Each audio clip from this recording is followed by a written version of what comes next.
MindSnacks, the podcast. 180 ways to see your world differently. Where science, psychology, and spirit stop arguing and start agreeing. No lectures, no preaching. Just one small idea at a time and the space to make it your own. Press play and let's see it differently.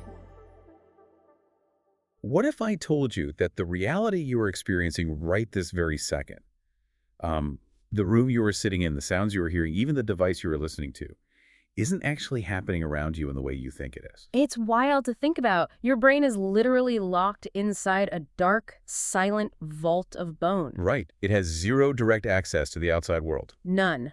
All it gets are these faint electrical signals, and from those signals, it is actively hallucinating your reality, just guessing at what is out there. It is a staggering biological fact, and honestly, it's the perfect entry point for today.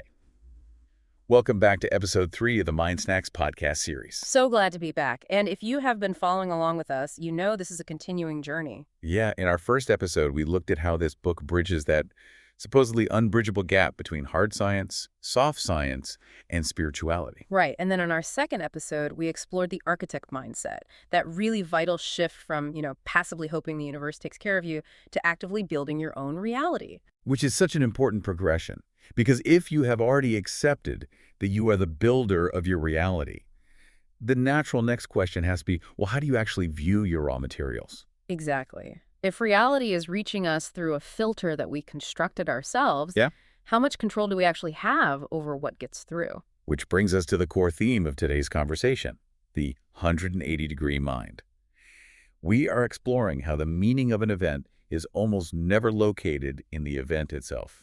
I mean, the meaning lives entirely in the frame we place around it. And the crucial realization here is that we are the ones holding that frame. I want to start by looking at this incredibly strong human reflex we all seem to share. Like, why do we rush to stamp things as good or bad the exact second they happen? Oh, it's instantaneous. It is. You get a flat tire, and instantly the brain declares that this is a disaster. You find a $20 bill on the sidewalk, and it declares this is a great day. Yeah.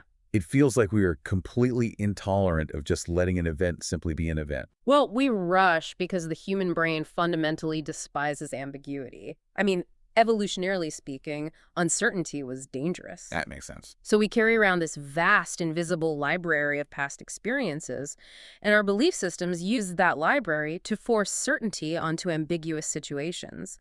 We lock a single, definitive meaning onto a moment far too early, just so we know how to react. MindSnacks number 9, Mehdi uses that famous Shakespeare quote as the doorway into this idea. There is nothing either good or bad, but thinking makes it so. Right, Hamlet. Yeah, but the real centerpiece of that section is Mehdi's own observation. He points out that there is no universal notion of good or bad, only meaning shaped by our perception of the world. So our conditioning is doing all the heavy lifting. Yeah, absolutely. When you strip away the subjective judgment, the event is just raw data. That mechanism perfectly explains the classic Taoist parable of the farmer. Have you heard that one? Oh, I love that story. The farmer whose horse runs away. Yeah, the horse runs away, and all the neighbors gather around and say, "Oh man, what terrible luck." And the farmer, who refuses to lock in a label, just says, "Maybe." And then a few days later, the horse returns, right? And it brings like 7 wild horses into the pen with it. Right, so the neighbors rush over to celebrate, saying, "What wonderful luck." And the farmer just shrugs and says, "Maybe." Then the farmer's son tries to tame one of those wild horses, gets violently thrown, and breaks his leg. And the neighbors are back. What horrible luck. And the farmer says, "Maybe." And then the very next week, the army marches through the village, drafting all the able-bodied young men for a brutal war. But they spare the son. Specifically because of his broken leg. What incredible luck. And again, the farmer just says, maybe. The story could go on forever, and that is precisely the point. The labels of good and bad are fundamentally unstable because they are based on incomplete data. Because life hasn't finished playing out yet. Exactly. This actually maps perfectly onto the Buddhist concept of shunyata, or emptiness, which, by the way, is often misunderstood as nihilism. Like the idea that nothing exists. Right, but it doesn't mean that. It actually means that nothing has a fixed, inherent essence on its own. A broken leg is not inherently bad. It only takes on a negative meaning if you needed to run a race, and it takes on a positive meaning if it saves you from being drafted into a war. So the meaning is entirely dependent on the context and the mind encountering it. Yes. Which is funny because Epictetus and Marcus Aurelius anchored the entire philosophy of Stoicism on this exact realization. Oh. They argued that human beings are disturbed not by things, but by the views they take of them. The event is neutral. Totally neutral.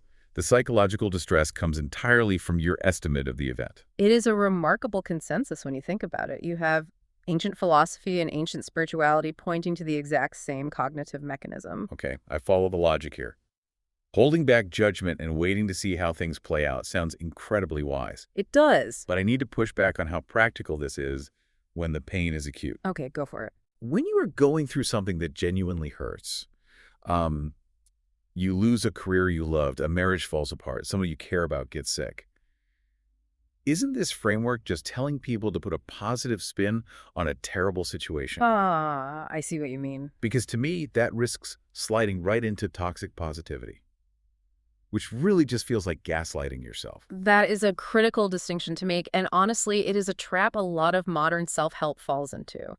But reframing is explicitly not blind optimism. Okay. It is not pretending that a betrayal doesn't hurt or, forcing yourself to smile through a tragedy. Then how does it function when the chips are down? Yeah. Because telling someone who is grieving that everything happens for a reason usually does not help. I know, it makes it worse. It functions by asking you to hold the label lightly enough to see what is actually there, rather than what your fear is projecting. Yeah. Toxic positivity lies to you and demands you say, this terrible thing is actually great. Reframing simply says, I am going to refuse to freeze this event's meaning right now. I am going to let life finish showing me what this actually is. You aren't denying the pain, you are just leaving the door open to possibility. Oh, wow. That significantly changes the utility of the concept. Okay. It is not about forcing happiness. It is about maintaining cognitive flexibility. Yes. Which brings us right into MindSnacks number 35, where the book tackles reframing the odds. It uses that Churchill line about the pessimist seeing difficulty in every opportunity, while the optimist sees opportunity in every difficulty. Classic quote. But Mehdi's insight shifts this from a cute aphorism to a mechanical reality of how we view risk. Let's analyze a scenario where you face a 50% chance of failure. Because the human brain is hardwired for loss aversion, it naturally fixates entirely on that potential for disaster. We just obsess over the worst-case scenario. Always. And that fixation stalls our momentum before we even take a step. But statistically and mathematically, facing a 50% chance of failure means you already possess a 50% chance of success. Mehdi writes, half of success is starting. The rest is ours to win. Right, because if you let the fear of the 50% failure rate stop you from starting, your failure rate instantly becomes 100%. The frame dictates the action. And there is rigorous hard science backing this up. Look at Aaron Beck, the pioneer of cognitive behavioral therapy. Oh, brilliant example. Before Beck, therapy was heavily focused on digging into deep, unconscious traumas. Beck realized that the literal words we use to describe an event to ourselves directly trigger the physiological anxiety response. Yeah. He proved that if you consciously change the descriptive framing, you reliably and measurably calm the amygdala. Yes, the language literally reroutes the neurological response. And Daniel Kahneman and Amos Tversky proved this on a behavioral level with framing effects. How so? Well, they demonstrated that how a set of facts is presented completely dictates human decision-making, even when the facts don't change. Oh, the surgery experiment. Yes. If a surgeon tells a patient a procedure has a 90% survival rate, the patient feels reassured and overwhelmingly chooses the surgery. Sure, 90% sounds great. But if the surgeon tells the exact same patient that the procedure has a 10% mortality rate, the patient's brain anchors to the concept of death, and they run the other way.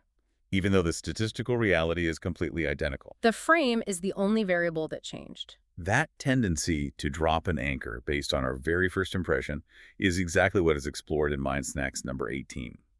Our initial mental anchors, whether it's an intimidating statistic or a snap judgment about a person, they completely construct the reality we experience afterward. We build the house around that first anchor, and then we just live inside it. And we defend that house relentlessly, even when new information suggests our first impression was wrong. We defend the frame. Okay, I am with you. Reframing a 50-50 probability makes sense because you are just choosing which side of the coin to look at. But let's escalate this to pure, unadulterated chaos. Okay, bring on the chaos. The absolute curveballs life throws at us. You miss a crucial flight. You take a wrong turn and get stranded in a strange city. A pipe bursts and floods your kitchen. What does it actually mean for a chaotic accident to be positive? To dismantle that, we really have to look at the etymology of the word itself, which Mehdi breaks down in MindSnacks number 2. The word accident. Yeah, the Latin root of the word accident is accidere. It doesn't mean tragedy, and it doesn't mean mistake. It literally just means to happen. Just to happen. Wow. It strips all the malice out of the event. It does. The doorway quote for this section is from Paulo Coelho. Sometimes the wrong train takes you to the right station. Missing a flight or getting a flat tire on the way to an interview, these moments don't announce their ultimate value when they arrive. In the moment, they just feel like infuriating friction. Unbelievably frustrating. But what we later call serendipity, or luck, is very often just a broader alignment that our narrow perspective couldn't recognize at the time. As Mehdi notes, life does not need to follow our meticulous plans to guide us where we belong. That really recontextualizes how I view daily frustrations. And again, neuroscience gives us the exact biological mechanism for why we miss that broader alignment in the moment. It goes back to that concept of predictive coding I mentioned earlier. Right, the hallucination engine. Exactly. The visual cortex doesn't just passively receive light from the eyes. The brain actually generates a prediction of what it expects to see, sends that prediction down the neural pathways, and only uses the sensory organs to check for errors.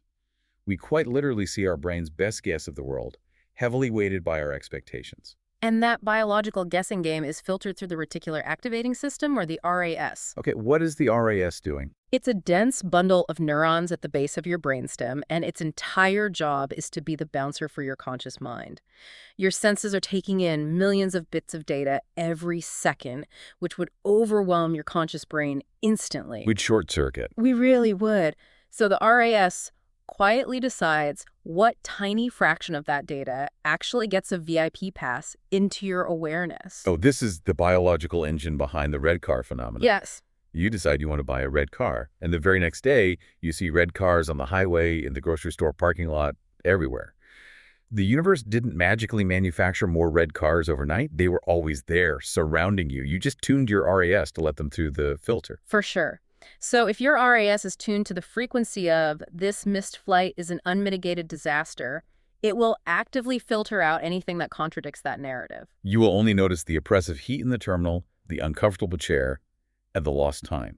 But if your RAS is tuned to the openness of, well, let's see what this accident brings, it might let through the subtle detail that the person sitting next to you is reading your favorite obscure novel, sparking a conversation that changes your career. It's entirely dependent on the tuning, which perfectly mirrors the concept in MindSnacks number 3, where two people are looking at the exact same shape painted on the ground. Oh, the 6 and the 9. Yeah. Depending on where they are standing, one sees a 6 and the other sees a 9. They are both factually correct from their vantage point, but they are experiencing two entirely different realities.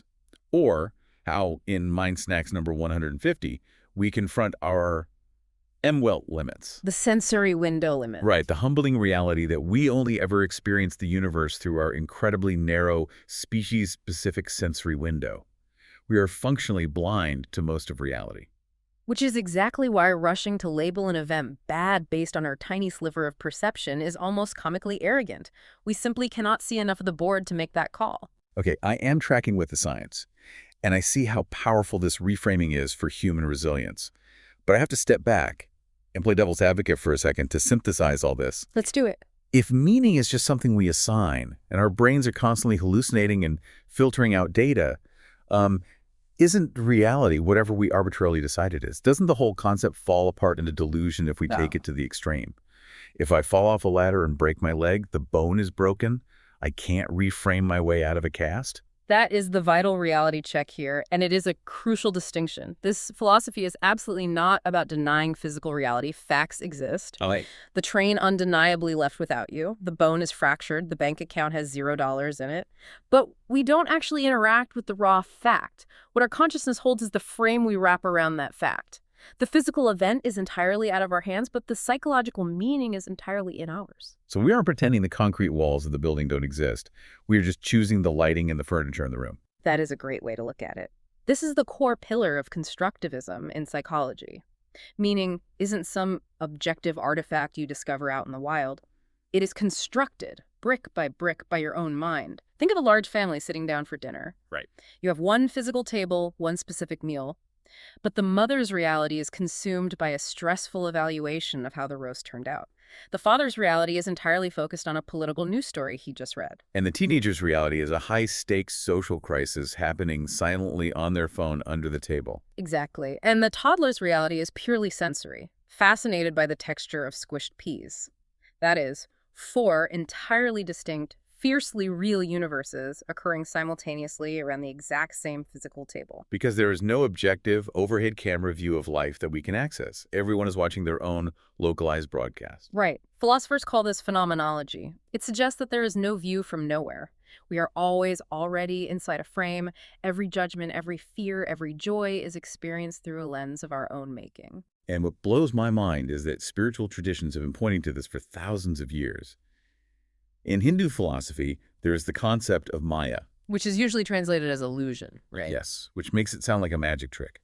But it actually means we live behind a veil woven by our own mind and our senses. The world we perceive is just a projection, not the total, absolute reality. And the ultimate goal of wisdom isn't necessarily to forcefully tear the veil down. It is simply to remember that the veil is there. To remember that you are looking through a lens. Because the very second you realize you're looking through a lens, you suddenly possess the agency to change it. I just want to point out the profound convergence of everything we have talked about in today's conversation. We brought a humble Taoist farmer, a stoic Roman emperor, a Nobel Prize-winning cognitive psychologist, and ancient Hindu philosophy all into the exact same field. And every single one of them pointed at the exact same truth. Everything is connected. The meaning of an event is absolutely never in the event itself. It is in the frame. And the frame is in your hands. They all arrived at the identical destination, just using completely different vocabularies. That realization is the genesis of the 180-degree mind. If you were ready to start playing with those frames, I invite you to return to the book. Spend some real time reflecting on the ideas in MindSnacks number 2, in MindSnacks number 9, and in MindSnacks number 35. And remember, there are 177 more seeds waiting in those pages, just ready to challenge how you interact with your reality. Before we go, we want to leave you with one question worth carrying with you today. Sit with this for a moment. Think of one situation in your life right now that you've quietly labeled as bad. A setback, a closed door, something that didn't go your way. What if you held that label more lightly? What might that situation be teaching you that you can't yet see? MindSnacks, the podcast. If something shifted the way you see things today, follow along. There's a new idea waiting in every episode. We'll see you in the next one.